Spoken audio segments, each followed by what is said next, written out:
Hey, what's up everyone? Miss Valley Master here, and today I've got a very special video for you guys today, and it is the combo video for the Blue Eyes Dragunity deck I've been working on for quite some time.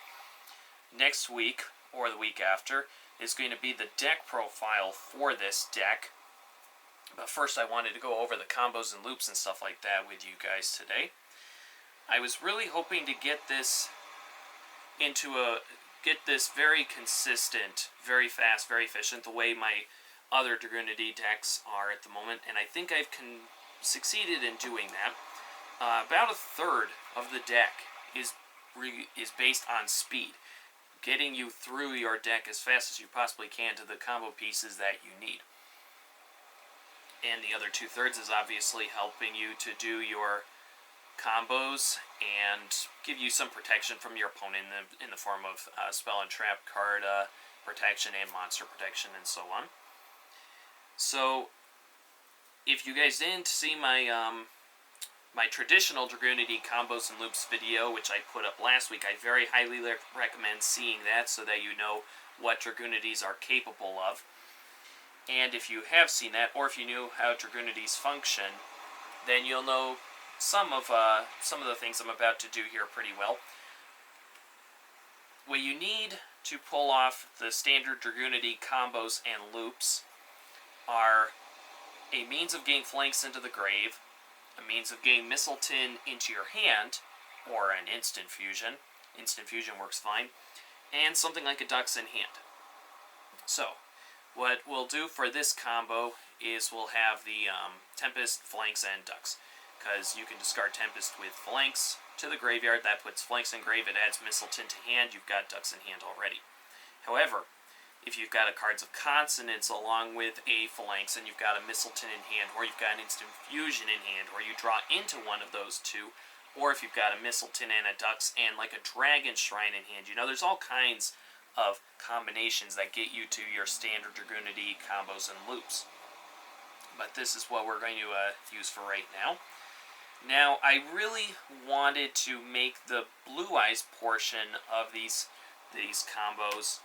I wanted to make it almost as consistent as the traditional Dragunity combos, because Dragunity combos require 3 cards, which isn't very difficult to get to in this deck, but you know, it does require a little bit of luck to get to them, or to get to a drawing card, like say a Reckless Greed, which then allows you to get into the combo pieces you need.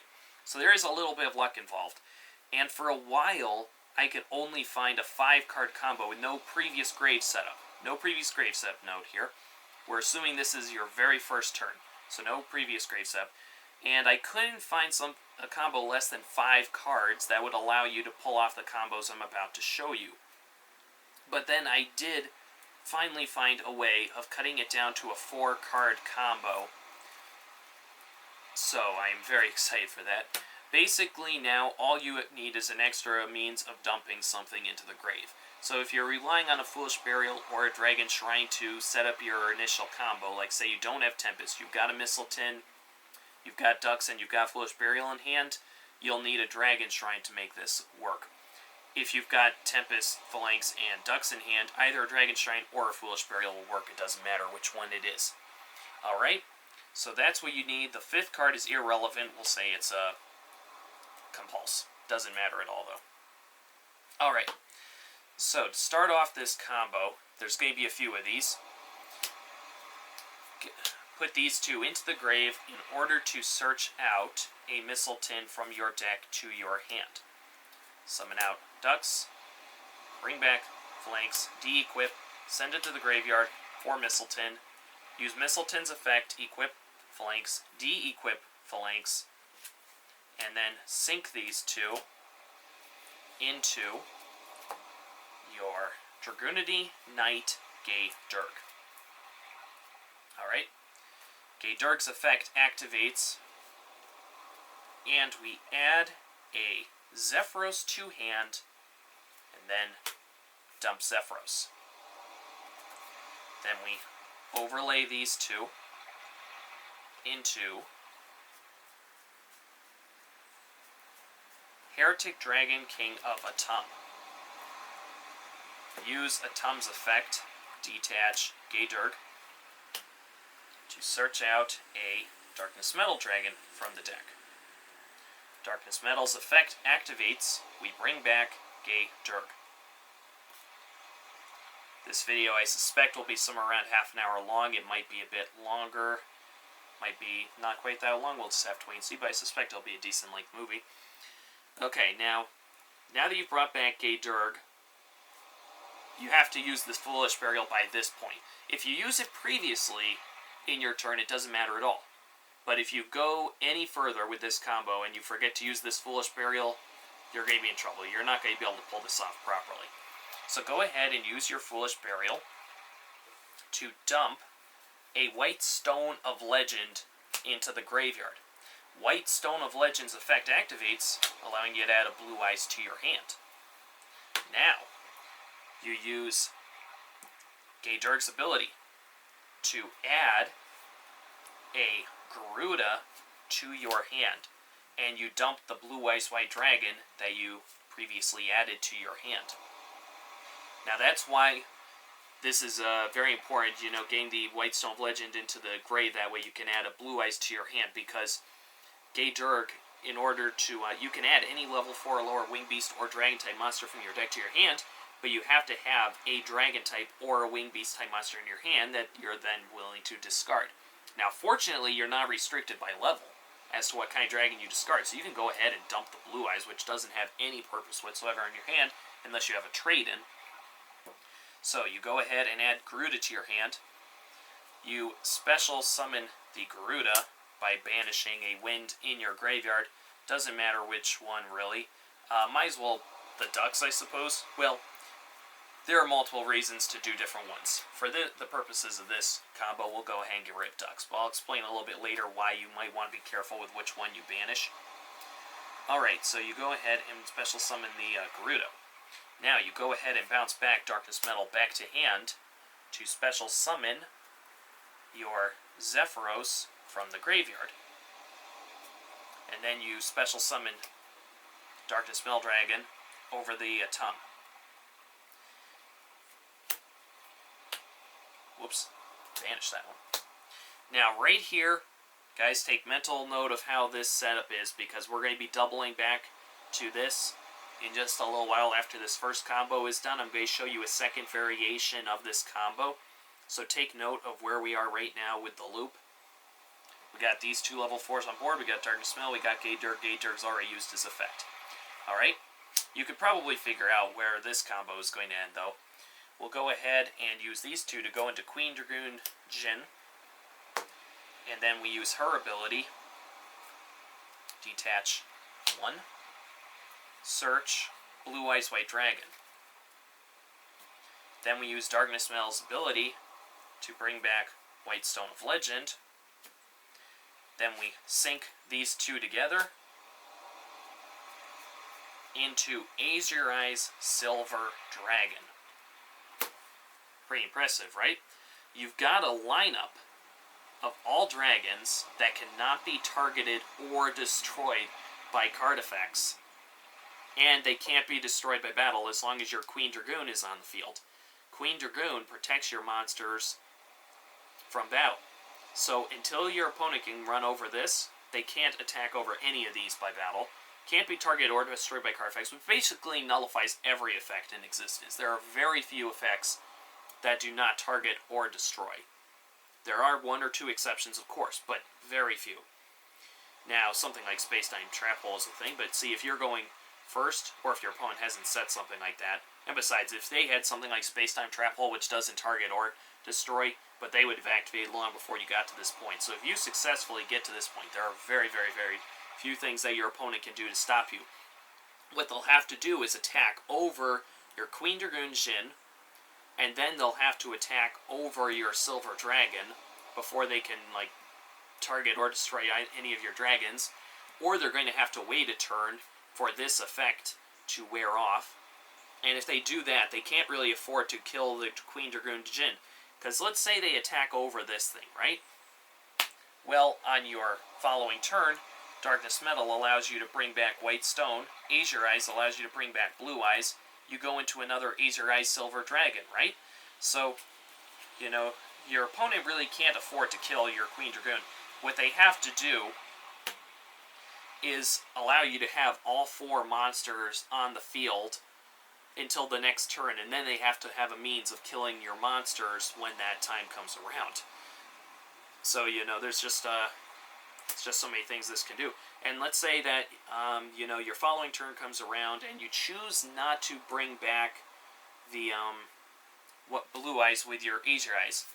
You can bring it back if you want a lot of firepower on board, but if you don't do it, you can use Darkness Metal, bring back White Stone of Legend, and then you can sink your Azure Eyes plus your White Stone into, like, a level 10 synchro, like I'm thinking of Leo. You know, so now, what you've got, Darkness Metal that can't be destroyed by battle. You got the Queen Dragoon Jin. You've got, which can use her ability to bring back a level 6 from the graveyard to overlay with Gay Durg into something like a Strike Bouncer or an M7. Got Gay Durg. If you drew into flanks, you can use his ability, add a Dux to hand, and then discard the phalanx. And this is where I want to say, this is kind of important now, where you choose what to banish from your grave for your Garuda, because I banished Dux, but if you do try to make an M7 either on your first turn or your second turn and add something back from your graveyard, Dux is always a very solid option to add back to your hand if it's in the graveyard. If it's banished, you can't add it back, obviously.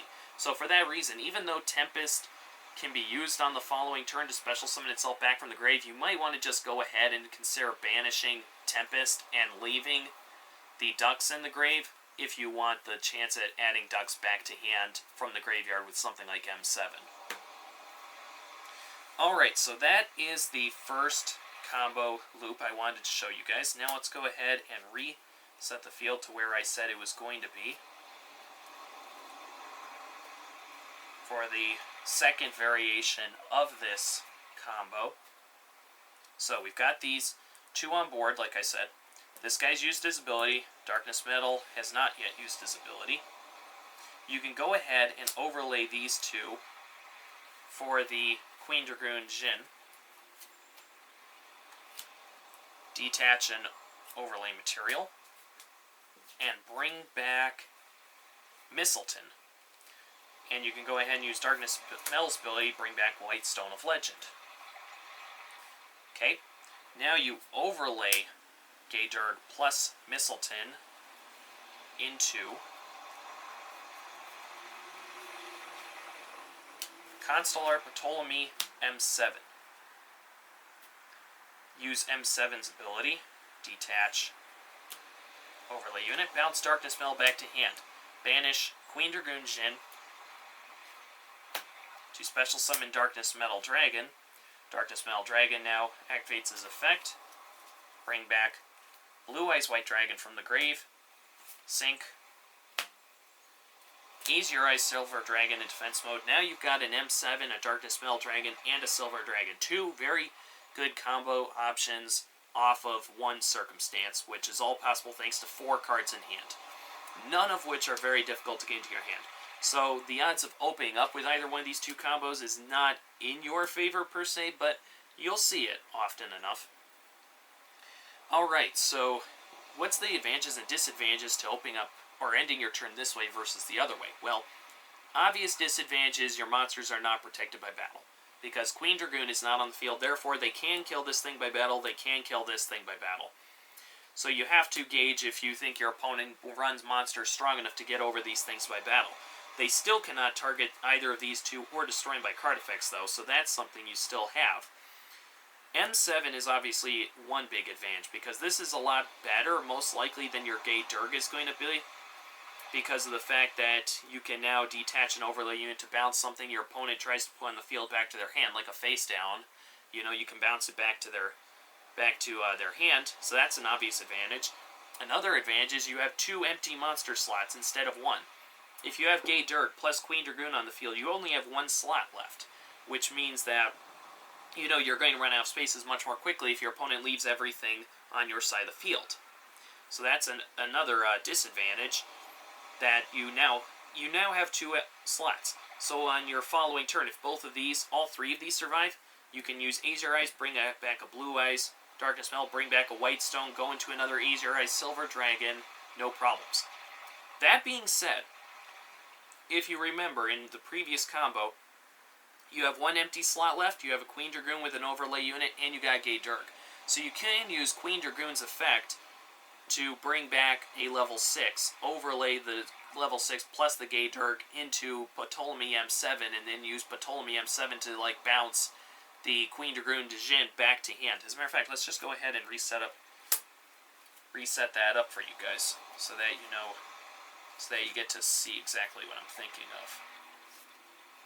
So you've got these on board, right? And you got your grave here. So this is your field otherwise. And I say it's a disadvantage to have an empty slot, one empty slot versus two, but that's not actually 100% necessarily accurate. If you go ahead and use Queen Dragoon Jin's effect to detach an overlay unit and bring back a Mistleton, you can use Mistleton's effect, or not use Mistleton's effect, overlay these two. You can maybe use Gay Durg's effect, it depends on if you really want to use it or not, but let's say you don't use it. You can overlay these two into M7, and then you've got M7, you've got the M7 on board. You can bounce Queen Dragoon Jin back to hand, and you've got two empty slots again. Now, of course, the disadvantage to this combo, even though you do now have two empty slots, is that Azure Eyes cannot activate his effect in the turn. You have to activate this in your standby phase. So if you've got three empty slots, like you do with this method, you can go ahead and bring back a Blue Eyes in the standby phase. Darkness Metal brings back the White Stone in the main phase, sync them into another Azure Eyes Silver Dragon. If you go with the other method I was just showing you, his effect goes to waste, because if you bring back a Blue Eyes in the standby phase, all of your monster slots are full. So you cannot use Queen Dragoon's effect to bring back a level 6 or higher monster. So those are all things to keep in mind with either one of these two combos. I've got one more combo to show you guys, and then we're going to discuss all of your extra deck options, because there are a lot of options you can put in your extra deck with this particular build. Alright, once again, if you don't have any previous grave setup, you will need something like a Foolish Burial or a Dragon Shrine for this. And you'll still need these three right here for this build. Now, if you have any previous grave setup, the number of cards you need in hand to pull off these combos goes down. But it also means your opponent has had potential to put you in a bad situation. So, obviously you want to get to all of these combo pieces as quick as you can. But that being said, if you do have something like a White Stone of Legend in the graveyard, or if you have a Phalanx in the graveyard, this becomes a 3-card combo rather than a 4-card combo. Alright, now we're going to go ahead and speed this up just a little bit for you guys. Oh, Tempest plus Phalanx to grave to add Mistleton to hand. Special summon Mistleton.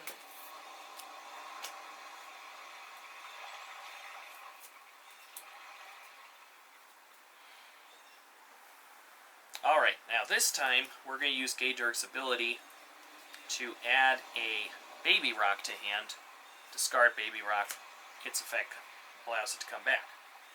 Now we overlay Gay Durg plus Mistleton into Heretic Dragon, detach Gay Durg, to add Darkness Metal. And yes, I am slowing down again. I was just trying to speed up by a few seconds, or several seconds, that beginning portion of the combo. Use Darkness Metal, bring back Gay Durg. Gay Durg's effect activates. We add Zephyros to hand, discard Zephyros. Alright, now we sync these two together into something like whatever level 8 you feel you need. I usually like to make a Stardust Dragon. Alright, now here we bounce Dark Dispel back to hand for Zephyros. Special summon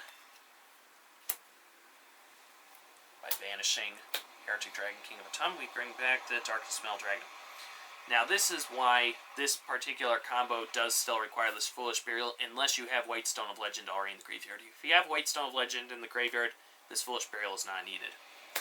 If it's not there, you use the Foolish Burial, put White Stone there, you get a Blue Eyes added to hand, and then you use Darkness Mill's ability, bring back White Stone of Legend, sink 1 and 4 into Armades, Keeper of Boundaries. Alright, so that's the end of this combo. It's a lot simpler than the others, obviously, but it does allow you to get Armades, which is an amazing card. It wins me so many games, it kills so many decks.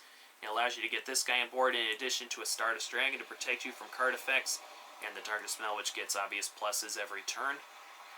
So that's going to conclude the combos and loops portion of this video. And now let's go ahead and discuss the extra decks options. So obviously you got these two. You kind of need the Stardust Dragon. You don't especially need the Armades per se, but it is, like I said, just an extremely good card. You've got Atum, which is needed. Gay Dirk, absolutely needed. M7, in my opinion, needed. Azure Eyes, not needed, but if you're going to do the Blue Eyes portions of this combo and not simply use your White Stone of Legend and your Blue Eyes as a engine for drawing more cards, if you also want to utilize them to throw up an Azure Eyes Silver Dragon, which is why this is called a Blue Eyes Dragunity deck, then you will need one of these, possibly two. But strictly speaking, it's not absolutely required, because you can leave this guy out and use your regular extra deck. Queen Dragoon, on the other hand, needed in my opinion. Leo, great card, not needed, but if you guys noticed, in those first couple of combos I was showing you guys, you could adapt the strategy just a little bit and make a Leo. Because if you bring back a Phalanx instead of the White Stone of Legend, and you bring back a Blue Eyes White Dragon, you can sink them into Leo. Or you can leave them both on the field and make a Leo on the following turn, perhaps with your Azure Eyes Silver Dragon and a White Stone of Legend. Either way, you can go for Leo. He's a great card, absolutely fantastic. Not absolutely needed, though, in the deck. So that's why I'm putting these guys kind of on this second tier, and these guys are on the top tier. Black Rose, great card, but I'm going to put on tier number 3 down here because I think that the deck doesn't really especially need it. However, it is an option because obviously level 1 tuner plus level 6 monsters equal, Black Rose. Photon Strike Bouncer, great card. Not absolutely needed, though, when your extra deck is as tight as it is. This deck really struggles to fit everything into the extra deck. I mean, I'd love to be able to throw in a 101 because I throw in 101 basically everything, but this deck struggles to find room for something like 101. Scrap Dragon, fantastic card. I'm going to put in the tier 2 because as the format continues to go on and into the next format, Scrap Dragon is going to continue to see, I think, fewer and fewer uses because a lot of cards like getting destroyed, if they even can be destroyed. So it's still a really good card, but it's continuing to diminish in usefulness as time goes on. Vajrayana, kind of needed at 3, but kind of not. I'm going to go ahead and put 2 there, 1 here, because you absolutely need 2 Vajrayanas, and you kind of need the 3rd if you're not going to be using Keeper of Boundaries. If you're going to use Keeper of Boundaries, then you don't need necessarily one of these because you're using Zephyros plus Whitestone to go into Armades, where you usually would use the 3rd Vajrayana, because you would bring back a Flanks, sync it with Zephyros to go into a Vajrayana. So if you run Armades, you only need 2 Vajrayanas. If you don't run Armades, you need 3 Vajrayanas. Crimson Blader wins so many games on his own. Colossal Fighter, needed. 2, Mavelus, absolutely needed. Well, actually, you can run 1. Even if you run 2 Instant Fusion, which I do, you can run one Mavelus. But I think 2 is really needed because of the fact that this deck draws through cards so quickly that the odds of opening up or getting a second Instant Fusion are not insignificant at all. There is definitely a great possibility you will get to that second Instant Fusion. There's been plenty of duels, guys, where by my 3rd or 4th turn, I'm down to well under 20 cards left in the deck. I might even be down to around 10 cards because that's how quickly I can go through the deck with this version of the deck. So, I've got a second one on order. I don't have it yet. So that's 2, 3, 4, 5, 6, 7, 8, 9, 10, 11 cards we're up to already. So if we go ahead and throw in, like, both Azure Silver Dragons, that's 13. And then if we throw in Armades, that's 14. So you can just see how quickly this deck fills up already. If we go ahead and throw in the Vajrayana, that's like 15 right there. So you can just see how quickly this deck fills up. I would love to run Scrap Dragon. You can if you like leave out the Vajrayana. I'd love to run 101, and you can if you leave out both Vajrayana and Scrap Dragon and throw in 101. So, you know, you can just see how tight this extra deck is. I don't think there's, well, I was going to say I don't think there's any decks that have such a cramped extra deck as Dragunities. That's probably actually not true. There are probably 1 or 2 other decks in existence that struggle in terms of extra deck space as much as Dragunities, but they are very rare because very few decks try to utilize all 3 forms of summoning: Synchro, Fusion, and XC summoning, and this deck has to do all of them in order to function properly. Alright guys, that's going to just about wrap it up for this video. Like I said, I'm going to be making a deck profile for this deck probably next week. It might be 1 more week after that. We'll just have to wait and see. So I hope you guys all enjoyed that. And be sure to check out all the rest of my Dragunity videos because I got a lot of other videos up. I've got other variations of Dragunities I'm testing out to see which one performs the best. So far, I'm really, really liking the way this one handles because it's got a lot of speed and it's got versatility. You can go for your Azurai plays if you want, or you can leave out the Azurai Silver Dragons and you can go for your more standard Dragunity plays. And, oh, I almost forgot to mention, rank 8s, guys. Rank 8s are definitely an option in here, because if you guys didn't notice, let's see, this, and Queen Dragoon Jin. These guys all bring back high-level monsters very easily. So if you've got a Stardust Dragon in grave that you can bring back with, like, Red Darkness Mill, or if you've got multiple Blue Eyes in the grave, you can bring back with this and this, or this, she can bring back Stardust as well. Point is, it's not difficult to bring back your high-level dragons at all. If you can bring back 2 level 8s at the same time and you've got space for 2 level 8s on the field, you can go for rank 8s. You can go for your Blue Eyes Thunder Dragon. You can go for Felgrand, both of which are very powerful options. So rank 8s are definitely another option for this deck as well, and that makes the extra deck even tighter. I mean, maybe you don't run that Scrap Dragon and you don't run 101, but you throw in a Felgrand because Felgrand is so good, you know? So again, it just gets back to how many options this deck has, but how limited the space is in the extra deck. Okay, that's going to wrap it up for this video, guys. So as always, guys, comment, rate, and subscribe. Take care. Miss Volley Master signing off.